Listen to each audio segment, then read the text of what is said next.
Hello and welcome to the North Coast Journal Preview. This is a show where we take a look at what's coming in the current edition of the North Coast Journal. I am your host, Tanya Shrum, and we are joined by North Coast Journal's Arts and Features editor, Jennifer Fumiko Cahill, and our California local news fellow, Annie Toe. How are you doing today, guys? We are doing okay. And as we discussed before we came on, we have avoided Oyster Fest sunburn. So really, if we start with a victory. Yes, it was a successful year, especially when I was in the sun doubly long, as were you. True. It was like back Oyster Fest and No Kings protest for a lot of people. And, I'm just hoping that we all wore sunblock. Yes, avoided the sun. It was a beautiful, beautiful day, and I hope everybody enjoyed it, and Father's Day weekend, all the things that you got up to. And we have the stories. First, we're going to start with Jennifer bringing us another exciting cover. Yes, this is an exciting cover, not in terms of a news story, but in terms of local shenanigans. Restaurant shenanigans, because it is NCJ Restaurant Week. Again, this is a promotion from our marketing department where they get together and restaurants kind of come up with their ideas for doing a special week of specials, 10 days to enjoy local restaurants. And since we are all trying to spend those dollars locally and make them expand in our own community, it is a really great way to remind you of some places that you maybe haven't been to in a while, haven't been to ever, or places you're a regular at and you just need an excuse to go out. So you can peruse the section in the journal this week and see who's doing specials that are for a limited time only. And I will tell you that among places that are like diners, steakhouses, sushi place, what I am seeing a lot of is scampi. I am seeing a lot of scampi, and I'm so glad, because do you feel like there was a period where you could not swing a fettuccine noodle without hitting scampi? It was a thing. And also chocolate mousse. What happened to chocolate mousse, man? But now scampi has returned. I'm very excited to see it coming back. Maybe let's see what we can do more of that and less of bringing back tomato aspic and things like that. So very excited to see it. And I hope everybody enjoys the week. And, it's a good excuse to go out and support your local restaurants and your local community. It definitely seems like Fortuna got the lion's share this time. So there's great excuse to go to Fortuna, where it is frequently sunny when it's not elsewhere. So enjoy that. Absolutely. And I just want to let everybody know that scampi never left my kitchen. Bless you. A real one forever. Always. Always. And I'll be making my own cheddar biscuits with it. Well, I hope everybody has a chance to go out and maybe enjoy a new restaurant or a return to an old favorite. And there's a QR code. Does that link to a bingo? Yeah, well, you can get more information online. And also, I am a fan of doing the compare and contrast, and I would love to hear back from people where the best scampi is or other things. So please feel free to hit me up at jennifer@northcoastjournal.com and let me know if you loved something that you ate that I should know about. Absolutely. Jennifer always wants the hot tip, so let her know. And with that, we are going to shift over to the news. Annie Toe has the latest of what else was going on Saturday. Yeah, so on Saturday it was not only Oyster Fest, but the No Kings protest that was happening in Eureka, but also nationwide. It's been reported around 4 to 6 million people participated in the protests across the United States, which is around like 1 to 2% of the total population of our country. So that's kind of, that was a pretty big protest all around. In Eureka, we had 3,000 to 4,000 protesters. It first started off in around 11 a.m. at Madikit Plaza. About 2,000 people were gathered there to hear speakers from different people. There was a city council member, Mario Fernandez. He spoke. There was people who were speaking in as representatives of the LGBTQ community, and also to there was Humboldt for Palestine and the Students for Democratic Society Humboldt, and a couple other people. They were all speaking in protest of Donald Trump's administration, his policies, and also his reaction to the LA protests and against sending immigration officers and ICE in LA. So it started off with that, where they spoke until around noon, and they marched down Old Town Eureka to meet around another 1,000 protesters who were gathered already at the Humboldt courthouse, and they eventually took over the streets from H to J Street, and there was even people who split off from the original march, and they were on the road holding signs, and they marched straight down Fifth Street. I spoke with the organizer, Marley Nelson. She is part of the Humboldt Democracy Connections. They were the organization that was in charge of planning the Eureka No Kings protest, and she told us that the group that did split off was not part of the protest that was planned, but other than that, the protest was peaceful. Everyone was singing songs, dancing, chanting, and there was a lot of people who were speaking about the ICE protests. One of the people who spoke was Brenda Perez. She's the executive director of the Centro del Pueblo. They're an organization that helps with people who are immigrating to come to Northern California and settle. She has had experience with helping refugees from Mexico who are trying to escape the drug war to settle and get status here. And one other thing that really I took notice of was the veterans who showed up at the protest. I spoke with George Mullins. He is a World War II veteran who served for the U.S. 101st Airborne. And he was there with his caretaker, and he had a sign where he said that said no dictators. And when I spoke to him, he told me how what Donald Trump was doing was similar to what a dictator would do.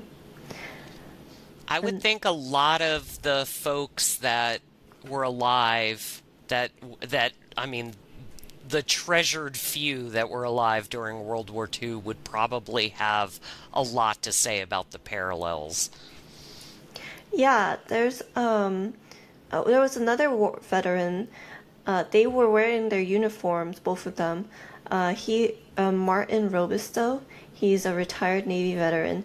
He was, he called what the President Donald Trump was doing similar to the Nazi, and said that he even betrayed the Constitution that they swore an oath to.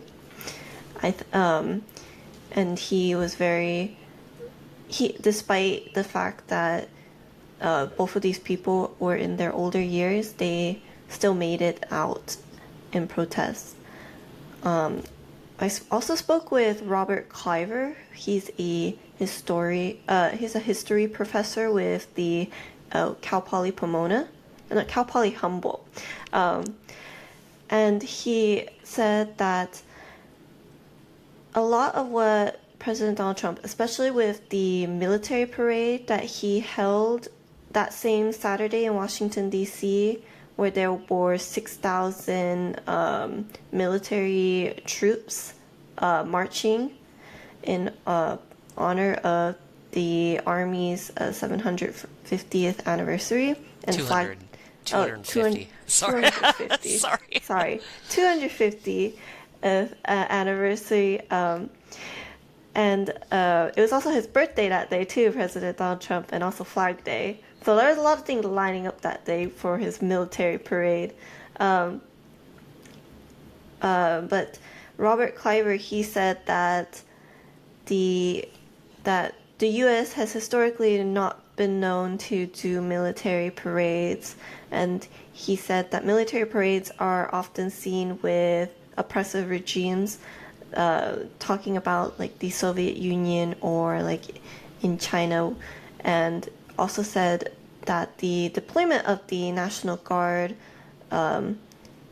in LA was similar to the response that China had to student protesters in Tiananmen Square.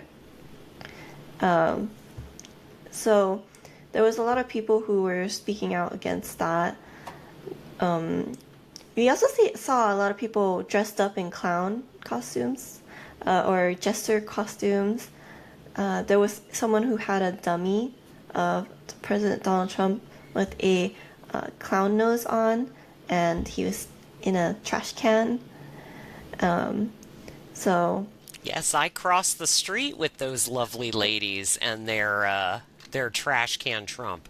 I have to say that in a county like Humboldt, when you have a protest, you have to remember that there are a lot of classically trained clowns in our population, and they are ready. They show up with, I believe, Annie noted that there was somebody on stilts.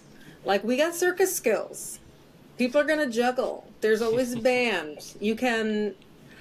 Humboldt County is, to me, very interesting in that you can basically be a band kid forever. You can just you started playing tuba in 6th grade, cool. You can keep doing it. You can go to Crabs games. You can go to protests. Your tuba is needed at the symphony. Yeah, you can be a band kid forever, and I love it. But it's always a colorful crowd, and being there and observing it's a very joyful crowd. I would say that since I straddled both events as well, I will say that there's nothing that Humboldt does in a boring fashion. That's true. And somebody's like, where are these people keeping these effigies and clown? Like, where are they being stored? I want to know where the clown repository is. Someone tell me. Hey, you know how many clowns can fit in a little car, so who knows? Who knows? They're all packed into a kinetic car somewhere. Absolutely. Well, Annie, I did have one question for you, and I apologize if I missed it in the article, but I did note during the protest that this time they chose to actually block off the streets around the courthouse. And did anybody comment to you about why that decision was made? Yeah, so the police did block off the road because there were a lot more people than the protest that happened during the hands-off protest in April. They took over the streets instead of just the sidewalks. So police ended up blocking the road for that, I believe. And there was also the unplanned people there was like around 100 people who were standing on, who walked up Fifth Street. So that was completely unplanned for people to do, and they took up the entire road. So I think for safety reasons, that's what happened. I saw that group. I was with the main group marching from the plaza, and it seemed like they were kind of a young group, and they were very pro-Palestine. So it seemed like they were kind of a side group, and me and the person that I was marching with that are both women of a certain age were like, we should be in the street with the youth. No, we're going to be good taxpayers and stay on the sidewalk. I should mention, by the way, that if you go to northcoastjournal.com, you can see Mark Larson's photos of the event and highlights, and it really is something to see all these people out in force, and you can even see the clown costumes. Well, and Annie, before we pivot back and cover the rest of the day with Jennifer, do you have any final thoughts about your story? Well, the protest ended at 2 p.m., and the protest managers or the protest wardens who were in charge of keeping the crowd and informing people in the crowd about the protests, they were telling people to get back on the sidewalk at 2 p.m. because there was no permit to take over the road, to be on the road. So there was that. I spoke with the Eureka police who were on scene, and they were talking about how they were hoping that people would clear out by then, and luckily it did. So glad to see that the protest ended peacefully and nothing happened, because there were incidents at other cities during that day. Absolutely. Well, Annie, thank you for being out there and reporting. And it looks like the next one will be coming soon, and hopefully we'll see you there again. Yeah. And I encourage everybody to pick up the journal and read the complete story and see all of the amazing photography. And then we also have more amazing stories from the weekend. Jennifer, what did you experience on Saturday? I experienced a lot of oysters, for one thing. I went to Oyster Fest. In the past, I have judged Oyster Fest, but after a few years, I got to admit, it wasn't so anonymous, because people were starting to send out kind of the same things, and you got a sense, and you were like, oh, this is a sushi spot oyster, or oh, this is a 511 oyster, etc. But things have changed, and I am now reporting on it, but I still get to sneak backstage and watch the judging process and sometimes sample a leftover oyster. So also Wendy Chan kind of has my seat now. So hey, Wendy, she's out there. You'll see lots of her stories in the journal, and she does a great job. Also, a journal contributor, Jessica Silva, was actually the person who organized the contest part of it. Not the whole Oyster Fest, mind you, just the tasting contest for Best Oyster.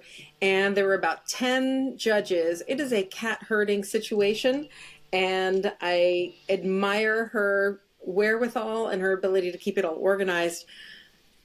In the end, after a lot of back and forth and very serious, though good-natured debate, put a couple chefs in a room and ask them about putting cheese and seafood together and see what happens. It's a moral issue. And then it sounds a bit Addams Family. Yeah, it does. I'm not against a shrimp parm, but I digress. Some of the winners were familiar. For example, the best presentation went to David Orluck, who's won a few times before. He's an individual chef who was sponsored this time by Septentrio.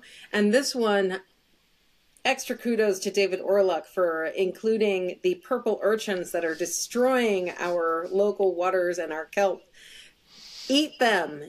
Eat those purple urchins. They're the villains of our coast, and they are delicious. So he won for best presentation. That was the Blue Oyster Cult. I knew you'd like that, Tanya. I do. It had a sort of a periwinkle sauce that was colored by blue spirulina. Who knew?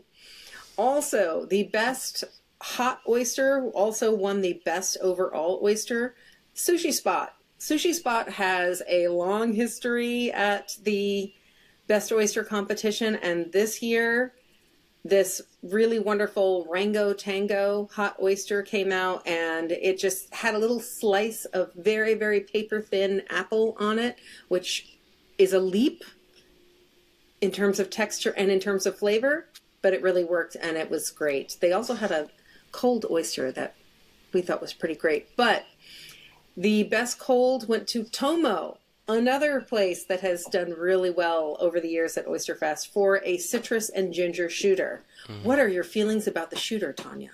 I think it's delicious. I mean, I thought ginger and citrus, I knew before I even tasted that I was going to enjoy it for sure. Yeah, that's going to be a good one. In the world of the shooter, those of us who are, who like to have the shell, sometimes we feel sad when we don't get the shell and we get the little shot glass, but it is a really good option for people who like a real saucy experience, and sometimes a very, as the judges noted, acidic experience. There's a lot of love for acidic sauces and things, so that one got a lot of love for its citrus flavor, its zing, if you will. And it was really nice, actually, to sit around with a bunch of people talking about food in such a passionate way.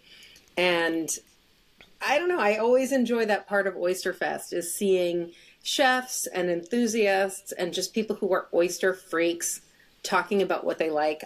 One of the chefs who was there, Marisela Carrillo from the Cocina Mariposa Mexican restaurant over by the Eureka Municipal Golf Course. I love that place. Anyway, she was there and she was talking about one of the things that she liked was, and I think this was a David Orluck oyster also, was one oyster that came with Wagyu beef on top of it, which was very fancy. And she felt that it was really perfectly balanced. And that was a thing that people talked about a lot around the table, was balance and whether things overpowered the oyster, because that's the trouble, right? Everybody likes an oyster with a squeeze of lemon. You cannot go wrong. But this is the Best Oyster competition. They want to see creativity. They want to see something exciting.